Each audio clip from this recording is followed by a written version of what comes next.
नमस्कार प्यारे बच्चों, आदर्श की ऑनलाइन डिजिटल क्लास में मैं जसवंत कुमार आपका स्वागत करता हूं।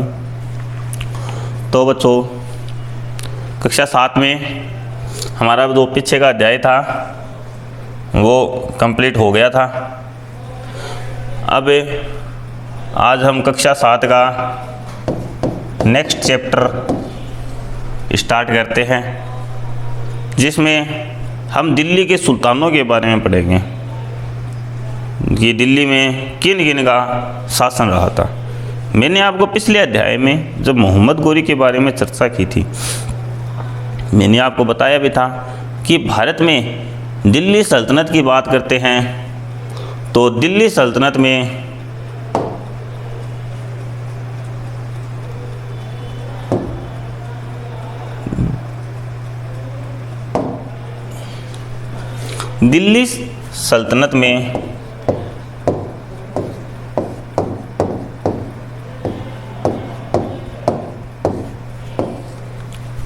सबसे पहले हम बात करते हैं गुलाम वंश की।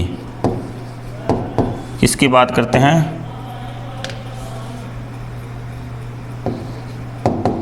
गुलाम वंश की। गुलाम वंश के बारे में बात करते हैं तो गुलाम वंश में मुख्य शासकों में बात आती है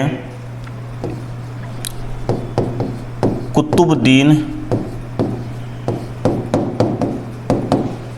ऐबक, उसके बाद में इल्तुतमिश, उसके बाद में रजिया सुल्तान, उसके बाद में बलबन। इनके बारे में हम चर्चा करते हैं। उसके अलावा बात करें तो उसके अलावा हम बात करें तो देखिए तुगलक वंश,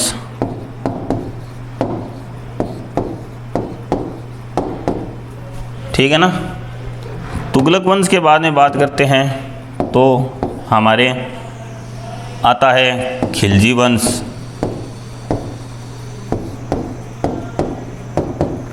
खिलजी वंश, और उसके अलावा लोदी वंश, सैयद वंश। ये वैसे सन के हिसाब से कर्मानुसार नहीं है, सन के हिसाब से ये कर्मानुसार नहीं है। इनको हम कर्मानुसार भी पढ़ेंगे, इन्हें हम आराम से पढ़ लेंगे कर्मानुसार, आपको कोई दिक्कत नहीं है। आपको बस जो शासक चल रहा है उस पर चर्चा करते चलना है, ध्यान रखना है कि क्या पढ़ाया जा रहा है, और ध्यान रखोगे तो ये पक्का है कि आप भूलोगे नहीं, ठीक है ना। तो देखिए पाठ पे आते हैं कि ये तो छोड़ दी, ये हमने अध्याय 2 में देखा कि कावेरी डेल्टा जैसे क्षेत्र बड़े राज्यों के केंद्र बन गए थे। कावेरी डेल्टा जैसे क्षेत्र है वो बड़े राज्यों के क्या बन गए थे? क्षेत्र बड़े राज्यों के केंद्र बन गए थे।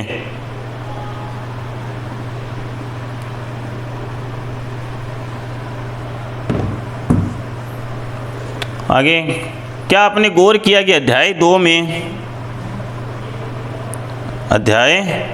2 में ऐसे किसी राज्य का जिक्र नहीं है जिसकी राजधानी दिल्ली रही हो। पिछले अध्याय में हमने जिसके भी बारे में पढ़ा था उसकी किसी की भी राजधानी दिल्ली नहीं थी, चाहे चोल वंश हो, चाहे चालुक्य वंश हो, और चाहे पल्लव वंश हो, किसी की भी राजधानी दिल्ली नहीं थी। इसकी वजह यह है कि दिल्ली महत्वपूर्ण शहर 12वीं सदी में बना था। कौन सी सदी में? 12वीं सदी में बना था। जिस समय मैंने आपको बताया भी था कि जिस समय कौन आया था?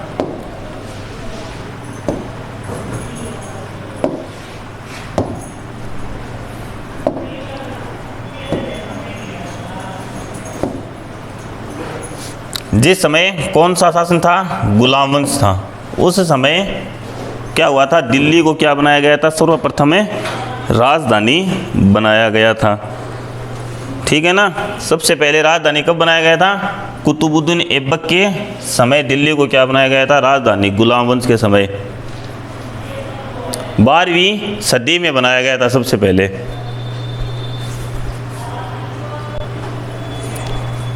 तो 12वीं सदी में सबसे पहले दिल्ली को क्या बनाया गया था? राजधानी बनाया गया था। जिसमें कुतुबुद्दीन ऐबक के समय की बात करते हैं तो कुतुबुद्दीन ऐबक के समय तो लाहौर राजधानी थी। कौन सी? लाहौर राजधानी थी। और इल्तुतमिश के समय की बात करते हैं तो इल्तुतमिश ने सर्वप्रथम इसको क्या बनाया था? अपनी राजधानी बनाया था दिल्ली को। उसके बाद में दिल्ली क्या बन गई थी? मुख्य केंद्र बन गया था। क्या बन गया था? एक मुख्य केंद्र बन गया था।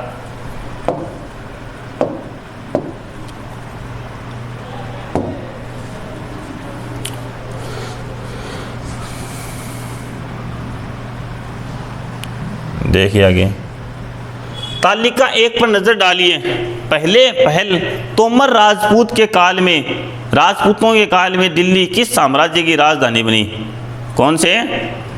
तोमर राजपूतों के काल में दिल्ली किस साम्राज्य की राजधानी बनी? 12वीं सदी के मध्य में तोमरों को अजमेर के चौहानों ने परास्त किया। तोमरों को अजमेर के चौहानों ने क्या किया था? परास्त किया। तोमरों और चौहानों के राज्यकाल में ही दिल्ली वाणिज्य का एक महत्वपूर्ण केंद्र बना। किसके? तोमरों और चौहानों के शासनकाल में ही दिल्ली है वाणिज्य का एक महत्वपूर्ण केंद्र बना। इस शहर में बहुत सारे समृद्धशाली जैन व्यापारी थे। कौन थे? समृद्धशाली जैन व्यापारी थे। या अनेक मंदिरों का निर्माण कराया था। जिन्होंने क्या किया था? अनेक मंदिरों का निर्माण किया था। यहाँ देहलीवाल कहे जाने वाले सिक्के भी डाले जाते थे जो काफ़ी प्रचलन में थे। देहलीवाल के सिक्के कहाँ डाले जाते थे? दिल्ली में। 13वीं सदी के आरंभ में दिल्ली सल्तनत की स्थापना हुई। कौन सी सदी में? 13वीं सदी में दिल्ली सल्तनत की क्या हुई थी? सबसे पहले स्थापना हुई थी। इसके साथ दिल्ली एक ऐसी राजधानी में बदल गई जिसका नियंत्रण इस उपमहाद्वीप के बहुत बड़े क्षेत्र पर फैला था। तालिका 1 पर फिर से नज़र डालिए और उन 5 वंशों की पहचान कीजिए जिनसे मिलकर दिल्ली की सल्तनत बनी।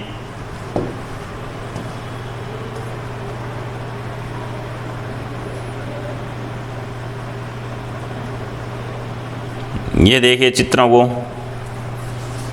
ठीक है। जिस इलाके को हम आज दिल्ली के नाम से जानते हैं वहाँ इन मूल सुल्तानों ने अनेक नगर बसाए। आज तो हम उसे क्या जानते हैं? दिल्ली जानते हैं, लेकिन वहाँ पर अनेक नगर बसाए थे। मानचित्र 1 को देखकर दिल्ली व कोहना, सीरी और जहाँपनाह को पहचानिए। ये रहा जहाँपनाह, ठीक है ना। ये रहा कोहना। दिल्ली के शासक सबसे पहले बात करें तो राजपूत वंश में दिल्ली पर शासन करने वालों में थे तोमर। कौन थे? ये है आरंभिक 12वीं शताब्दी जो 1165 में बनी थी। अनंगपाल जिसने 1130 से 1145 तक अपनी राजधानी बनाया था। चौहान वंश के शासक 1165 से 1192 जिनमें मुख्य तौर पर कौन है? पृथ्वीराज चौहान। कौन है? पृथ्वीराज चौहान है। ये रहा लिखा हुआ है ना, पृथ्वीराज चौहान थे। अब बात करते हैं प्रारंभिक तुर्की शासक। तो उसमें कुतुबुद्दीन ऐबक, 1206 से 1210, शमसुद्दीन इल्तुतमिश 1210 से 1236, उसके बाद में रजिया सुल्तान 1236 से 1240 तक, उसके बाद में गयासुद्दीन बरबल हैं वो। अब देखो इसके बीच में अंतर आ रहे हैं कि रजिया सुल्तान ने 1240 में गद्दी छोड़ दी थी, मतलब मर गई थी, लेकिन अगला शासक 1266 में बन रहा है ना, अंतर आ रहा है ना इतना। और तो 1240 से 1266 तक कौन थे, उसमें बहुत से शासक आए थे, जैसे आराम शाह, इस जैसे बहुत से शासक आए, लेकिन कोई शक्तिशाली शासक नहीं था। शक्तिशाली तो रजिया भी नहीं थी, लेकिन वो एक पहली ऐसी महिला थी जो शासक बनी थी। क्या बनी थी? शासिका बनी थी, इसलिए रजिया सुल्तान को ज़्यादा जाना जाता है। उसने पुरुषों के समान ही कुनबे और टोपे पहनना, जैसे टोपी पुरुष कोट पहनते थे वैसे कपड़े पहनने शुरू किए थे। उसके बाद में बात करते हैं, ये देखिए ये दिल्ली में इल्तुतमिश का मकबरा बना हुआ है। उसके बाद में बात करते हैं तो खलजी वंश में मुख्य शासक हैं वो दो ही हैं मेन, तो जैसे जलालुद्दीन खिलजी और एक है अलाउद्दीन खिलजी। जलालुद्दीन खिलजी और अलाउद्दीन खिलजी के बारे में बहुत विस्तार से पढ़ेंगे हम। यह रहा समय। जलालुद्दीन खिलजी 1290 से 1296 तक थे। अलाउद्दीन खिलजी 1296 से 1316 तक थे। उसके बाद में बात करते हैं तुगलक वंश 1320 से 1414 तक थे। गयासुद्दीन तुगलक, मोहम्मद तुगलक, फिरोज शाह तुगलक। तो ये इनका समय विभाग दे रखा है।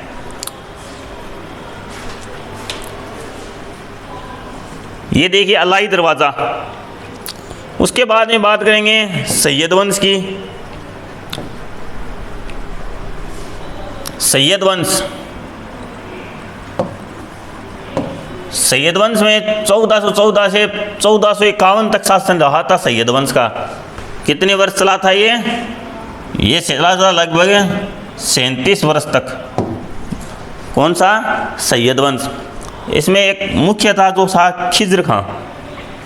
उसके बाद में लोधी वंश में बहलोल लोधी, इब्राहिम लोधी।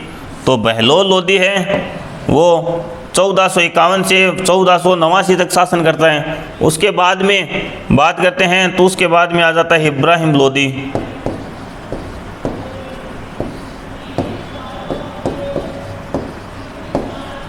इब्राहिम लोधी आ जाता है जो 1526 तक शासन करता है। 1526 में यह है 1526 में यह किसके सामने हारता है? बाबर के सामने हारता है। किसके सामने आता है? बाबर के सामने आता है, जिसका नाम था पानीपत का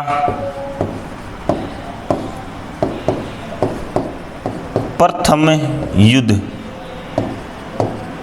जिसमें बाबर है इब्राहिम लोधी को क्या कर देता है? हरा देता है। और उसके बाद में बाबर है वो मुगल वंश की नींव डालता है। किस वंश की?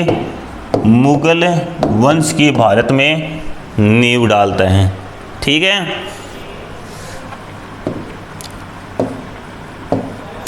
दिल्ली के सुल्तानों के बारे में जानकारी कैसे? कि हालांकि अभिलेखों, सिक्कों और स्थापत्य के माध्यम से काफ़ी सूचना मिलती है, मगर और भी महत्वपूर्ण वे इतिहास तारीख है जो सुल्तानों के शासनकाल में प्रशासन की काफ़ी फारसी में लिखी। प्रशासन की काफ़ी भाषा क्या थी? फारसी में लिखे गए थे। कौन सी भाषा में थे? फारसी भाषा में थे।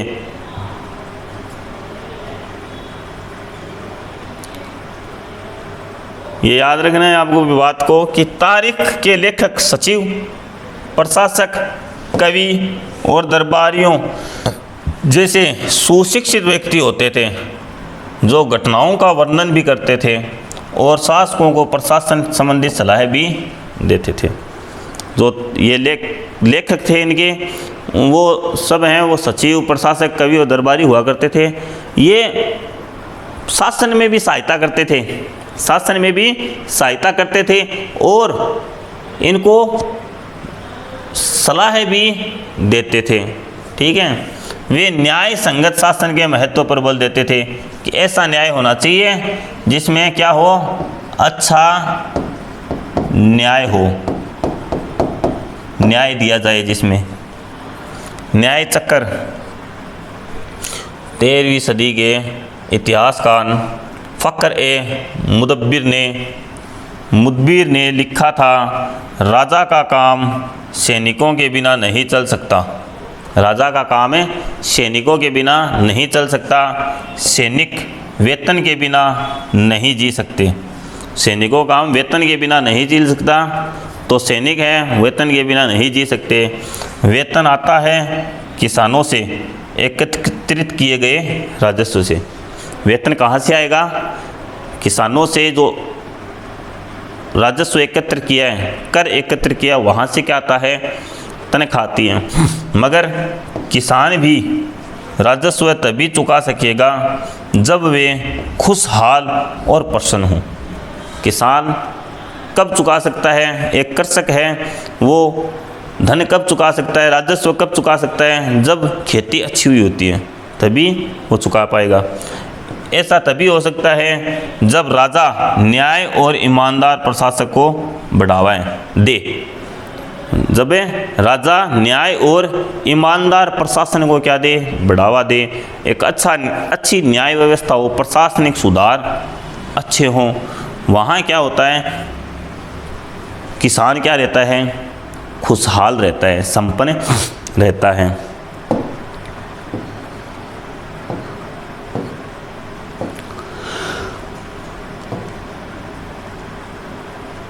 ये कुछ और बातें ध्यान में रखें। तारीख के लेखक नगरों में रहते थे। तारीख के लेखक नगरों में रहते थे, दिल्ली में। गांव में शायद कभी रहते हों। वे अक्सर अपने इतिहास सुल्तानों के लिए उनसे ढेर सारे इनाम इकरार पाने की आशा में लिखा करते थे। यानी कि वो गांव का दुख दर्द कम ही जानते थे। गांव का दुख दर्द कम ही जानते थे।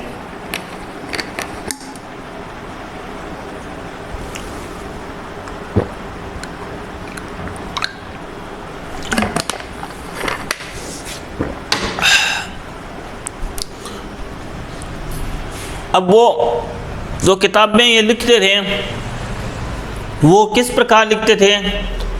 वो लिखते थे कि सुल्तान से उन्हें अच्छा धन मिले, इनाम मिले, इसलिए वो किताबें लिखते थे। ये लेखक अक्सर शासकों को जन्मसिद्ध अधिकार और लिंग भेद पर आधारित आदर्श समाज व्यवस्था बनाए रखने की सलाह देते थे कि ये तो आपका क्या है? जन्मसिद्ध अधिकार है। क्या है? जन्मसिद्ध अधिकार है कि राजा का बेटा ही क्या बनेगा? राजा बनेगा। यहाँ पे देखें, जन्मसिद्ध अधिकार, जन्म के आधार पर विशेषाधिकार का दावा कि मेरे जन्म से ही मुझे क्या मिल गया था? विशेष अधिकार मिल गया था।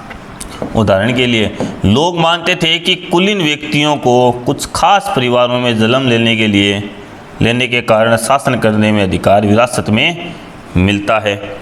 कि कुछ व्यक्ति होते हैं जिन्हें जो उन परिवारों में क्या करते हैं? जन्म लेते हैं, इसलिए उन्हें कुछ खास क्या मिल जाते हैं? अधिकार मिल जाते हैं। लिंग भेद, स्त्रियों तथा पुरुषों के बीच सामाजिक तथा शरीर रचना संबंधी अंतर आम तौर पर यह तर्क दिया जाता है कि ऐसे अंतर के कारण पुरुष स्त्रियों की तुलना में श्रेष्ठ होते हैं। क्या होते हैं? पुरुष हैं वो स्त्रियों की तुलना में क्या होते हैं? श्रेष्ठ होते हैं। ये बातें कौन बताता था? इनके जो कवि थे, लेखक थे किताबों के, वो बताते थे कि स्त्रियों में पुरुष क्या है? श्रेष्ठ हैं।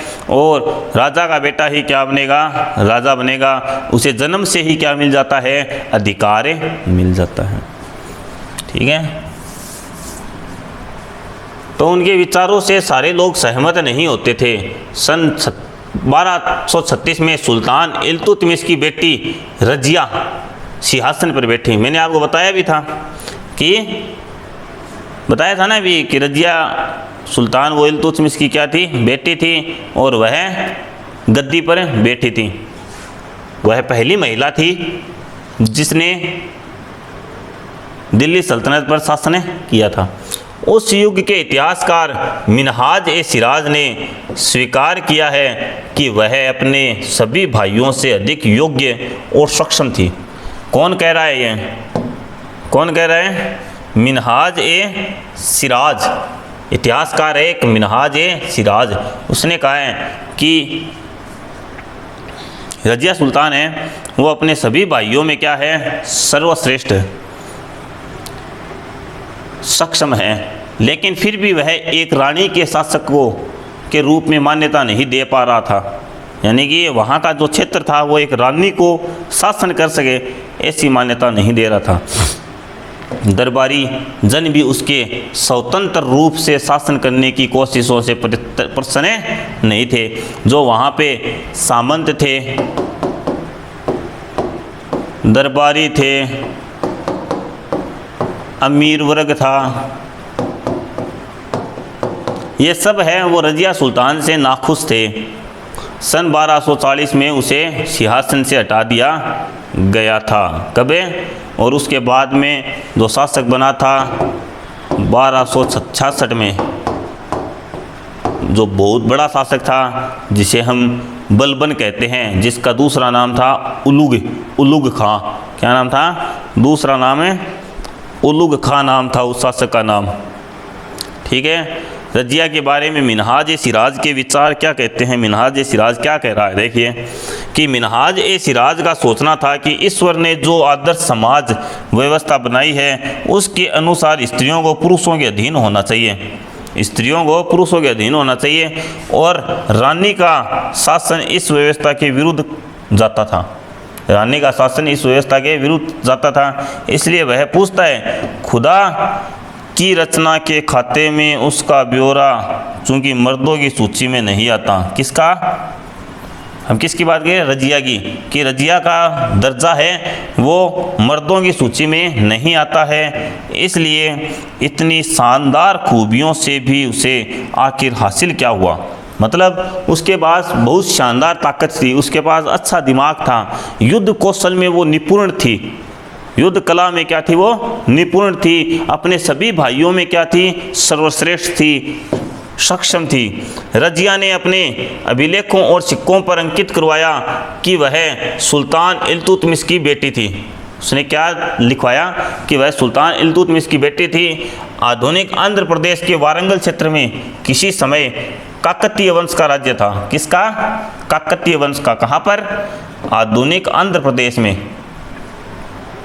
उस वंश की रानी रुद्रमा देवी 1262 से 1289 के मध्य के व्यवहार से रजिया का व्यवहार बिल्कुल विपरीत था। रुद्रमा देवी ने अपने अभिलेखों में अपना नाम पुरुषों जैसा लिखवाकर अपने पुरुष होने का भ्रम पैदा किया। उसने सिक्कों पर क्या लिखवाया था? अपना पुरुष नाम लिखवाया था। तो एक और महिला शासक थी, कश्मीर की रानी रिद्दा, जो 980 से 1003, उनका नाम दिद्दी बड़ी बहन से निकला। जाहिर है प्रजा ने अपनी प्रिय रानी को यह स्नेह भरा संबोधन दिया है। जैसे बहुत से लोग हमारी, जैसे आप कक्षा में पढ़ते हैं और जो लड़कियां हैं पढ़ती हैं, और वो लड़कियां उनकी जो बड़ी सिस्टर होती है क्लास में पढ़ती हैं, तो अब उनको क्या कहते हैं? दीदी दीदी कहते हैं ना। तो वो भी इनको क्या संबोधित करने लग गए थे। ठीक है ना। आगे के बारे में हमें कल के वीडियो में विचार विमर्श करेंगे। आज के लिए इतना ही।